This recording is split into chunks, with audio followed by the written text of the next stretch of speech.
by Manscaped. Who is the best in men's below-the-waist grooming? Manscaped offers precision-engineered tools for your family jewels. Manscaped just launched in the UK, Greg. I just need to ask, do you have any personal history or grooming stories you'd like to share with the fine listeners of Inside the Mind of Miles? Oh man, If they type in the word Miles on Manscaped, they can get 20% off a purchase. Ooh, I might have to hop on that afterwards. I don't know if I have anything I'd rather share it in a locker room than in here. But I don't blame you. So, this can be a life-changing product. This is what they tell me right here. So that's why Manscaped has redesigned the electric trimmer. Manscaped engineering team has perfected the greatest private area trimmer ever created. Just released now is the new and improved Lawnmower 3.0. The third generation trimmer features a cutting-edge ceramic blade to reduce, are they trying to talk me into this or out of it? To reduce grooming accidents. Its waterproof technology allows you to groom in the shower. One of the coolest features is the LED light, which illuminates a grooming area for the closer and precision grooming. That's what I gotta have it. Let's not forget it's got a charging stand. So you can set it right up there, right? And it sits right there. Not too close to the shower. Well, I think what I would do is store it on the in the formal dining area on the dining room table. Invite my in-laws over for dinner. Centerpiece. Yeah, and just see how that conversation goes.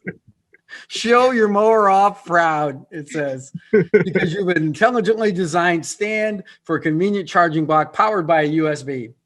If you're listening to me speak right now, folks, I want you to experience it firsthand yourself. Get 20% off and free shipping with the code MILES, MILES, at manscaped.com. You get 20% off, and your privates will thank you later.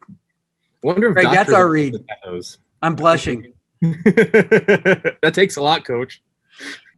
Ladies and gentlemen, welcome back to another edition of Inside the Mind of Miles.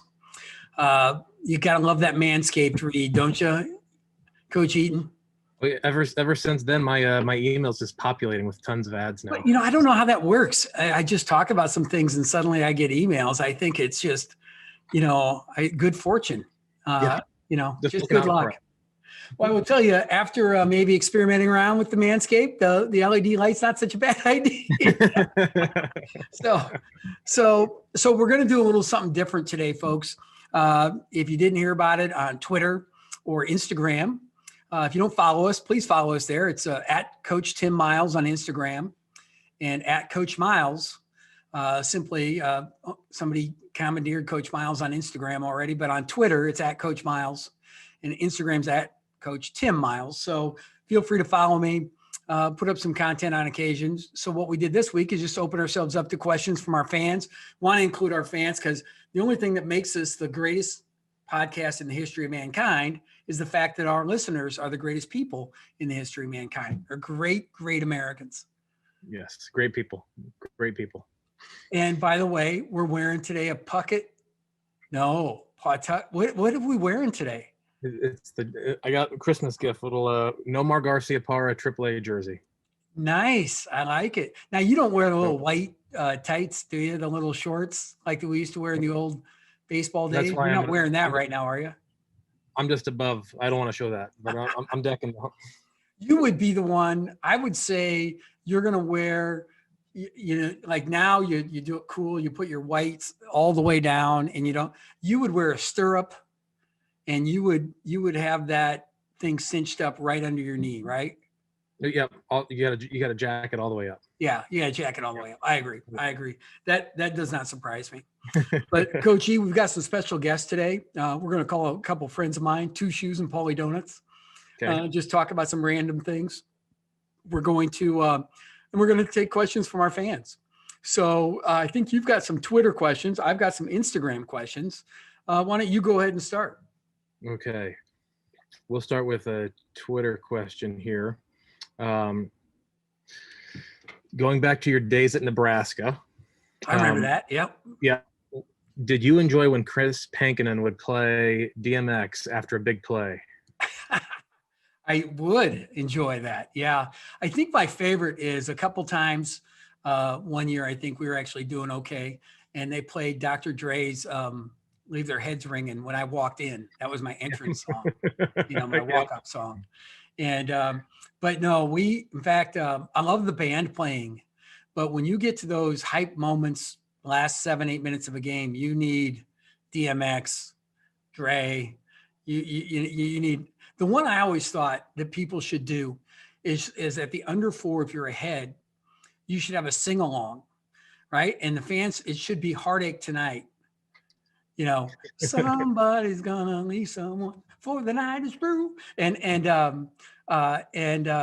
it's gonna be a heartache tonight, a heartache tonight. I don't even know the words, but we put them up on the board like karaoke, and I always thought that's a good one. Somebody is gonna have a heartache, and it's gonna be the opponent, and let your students sing along to that. That might be the next thing I put into my next gig. Little Eagles sing along. Now, so folks, if you don't know, Coach is the king of playing. When we would go out as a staff, he was always listening to the music, and as soon as the new song comes on, he can always name it within 2 to 3 seconds, and he goes, up, Timmy, another point, Timmy point, Timmy point. Yep. So we used to play a game when I was a small college coach, and we had radio. You'd have to name the artist of the song. So you'd hit seek, and this is before we had all the information on there, the digitization of everything and Sirius and stuff, and you'd have to guess the song and like name that tune type of thing, and then you keep score. So one day I'm with this right when I got my iPod, and I forgot that I had an iPod plugged into my radio.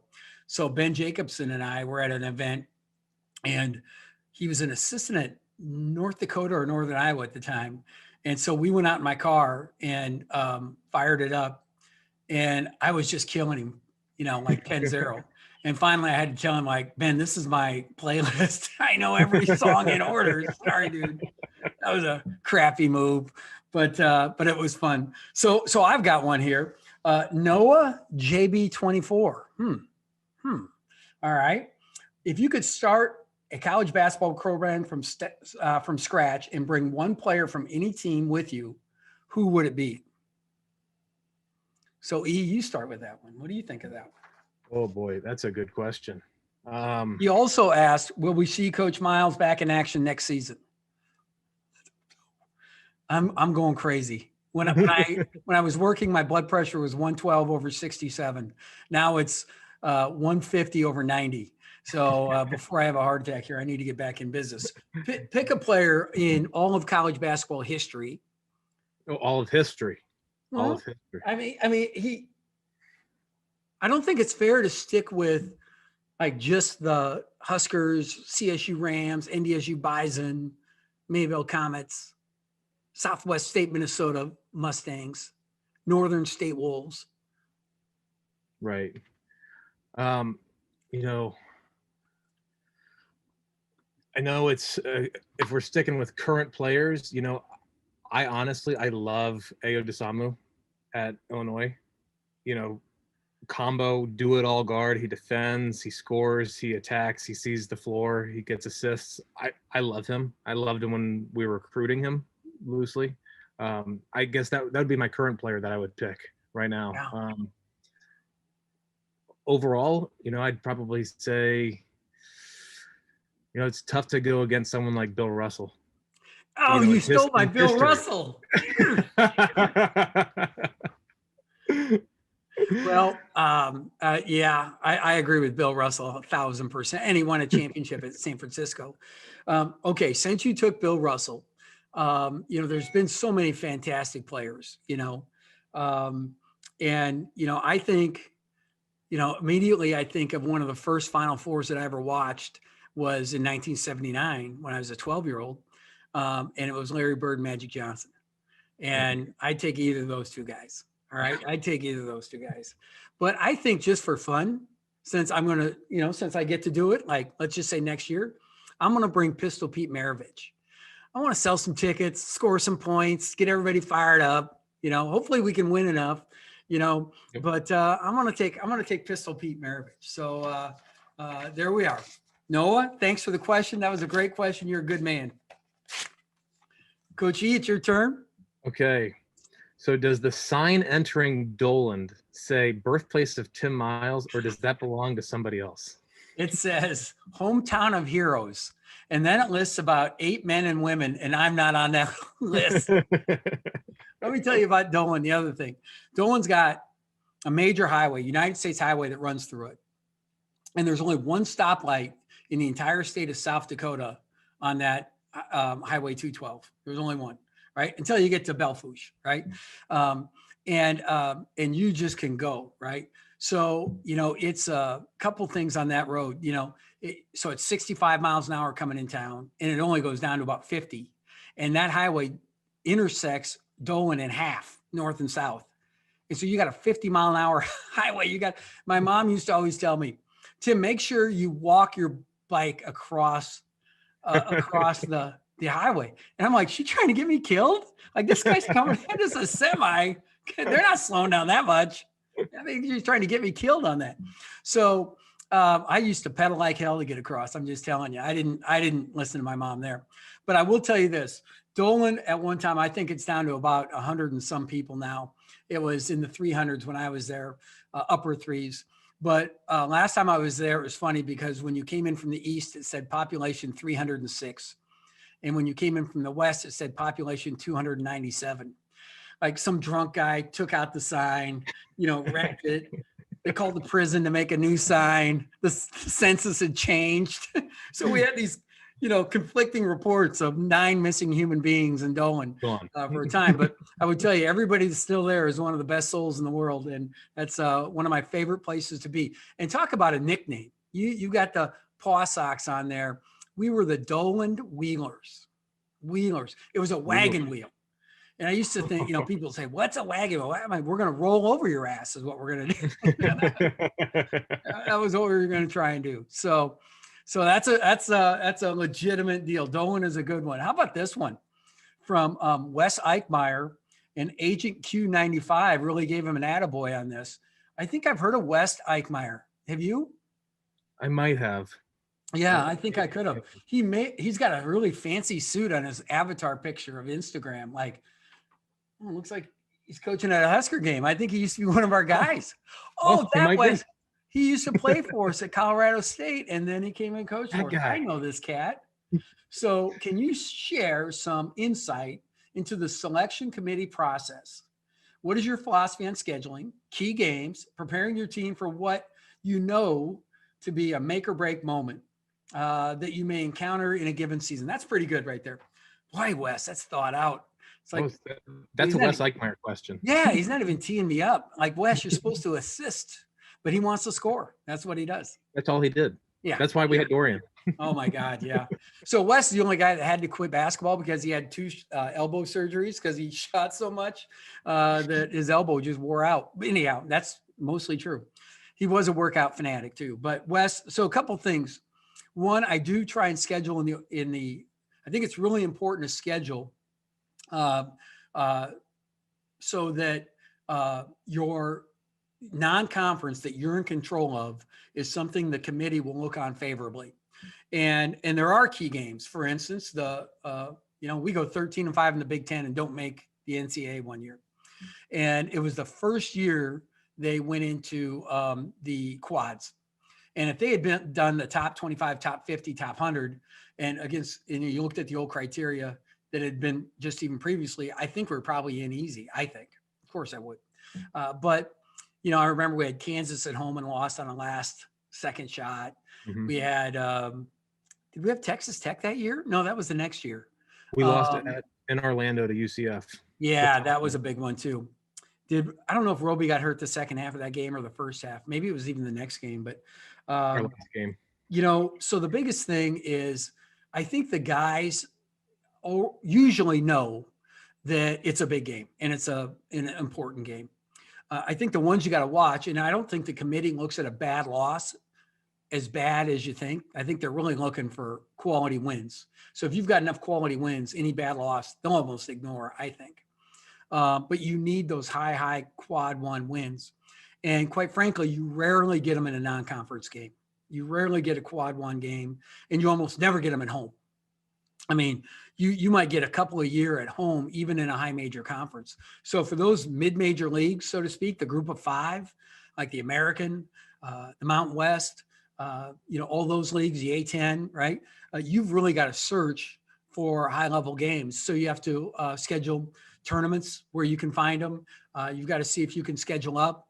I think that when the conferences do the like the Gavitt games, the Big East, Big 10, the Big 12, SEC, you start kind of crossing, cross-sectioning leagues. That is the number one goal behind those things. One, it's great TV, so TV loves it and they want it, and it goes part of their contracts, let's face it.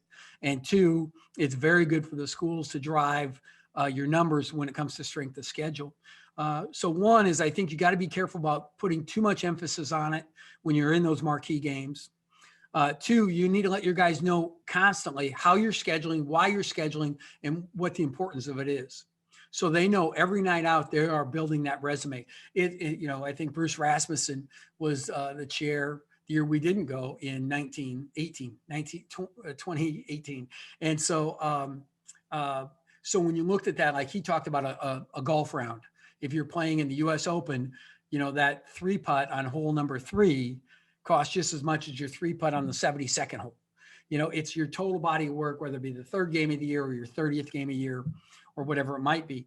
So when you look at all those things, I think you have to try and manufacture some of those things. Hopefully, as you improve and start winning, some of those things, that's what's cool about the end of the year. And I think everybody gets so fired up in March is organically as the best teams start to play each other and each game is more important because you've earned your position that way in February, March, and April. And so I think you really have to look at how you build toward that. And I think that keeping focus, staying in the moment is the most important thing because oftentimes every league is hard. It's hard to win at Boise. It's hard to win, if you're at Colorado State, it's hard to win at Wyoming. And it's really hard to beat Colorado State at home. We just saw that this week with them sweeping UNLV. Same thing in the Big Ten. It's not easy to win at Rutgers. It's not easy to win a lot of places for different reasons. Mm-hmm. In Nebraska, when we were there at one time, well, was it our last season? I think it was our last season that we had a 20-game home winning streak. And Michigan State had a 20-game Big Ten winning streak. So something had to give, and we ended up losing by 6. So we gave, apparently. Mm-hmm. So some of those organic moments are happening. And they mean so much to the NCAA tournament. But I think out of schedule, you really have to go search for marquee events and key games to build your schedule that way. Do you agree with that, Coach? I do. I think everything you said right there is perfect. And I always thought we did a great job of scheduling, looking for the long term. Yeah. I know I've had a lot of conversations with a lot of coaches, and if you're not building your schedule and you're not aiming to make the NCAA tournament at the beginning of the year, then what's the point of playing? Yeah. I mean, no matter how young you are, everybody wants to make you dream of playing in March. Yeah, no doubt. So, and there's so much parity in college basketball. If you start ducking guys, you can get beat by anybody. You see it all the time everywhere. And we went through it. Everybody goes through it. And, it's just the way it goes. Great question, Wes. Nice job. Let's go back to Twitter. Okay. Question is, what episode are you planning on getting the band back together to talk about the amazing run to the tournament? So this is supposed to be a national broadcast. So I think that would be a really cool local broadcast for Husker fans. And maybe we should do something like that and just release it separately. I think that'd be a lot of fun. Maybe like I've thought about watching the Wisconsin game, not Baylor so much, but like the Wisconsin game or something like that with a group of those guys. One of the issues is you almost have to do it in the summer because these guys are playing professionally. Siobhan Shields is in the EuroLeague. Tran Petaway is over in Europe. Ty Webster's in New Zealand. There's all kinds of guys still playing. And so it's hard to get the band back together during the season, but especially with the hours they keep. What is Italy 7 hours ahead or 9 hours behind? I always get confused. I was actually just talking to Benny Parker last week. So How's he doing? He's good. He's loving life down in Texas. So he's doing good. Hey, Mini Schnauzer Maddie says, do you ever take Sammy on the road with you? I can hardly get Sammy off the couch. Okay. So let's just tell the truth here. There she is. Look at Sammy can. there she is. Just sacked out. Sammy weighs about 93 pounds and she is adorable. But the only, you know what? She gets her hair done twice a week. She gets her hair done and she always comes back with a bow. And I'm like, I don't know if you can put lipstick on a pig. I just don't know. But she is the best. But I don't take her on the road. You should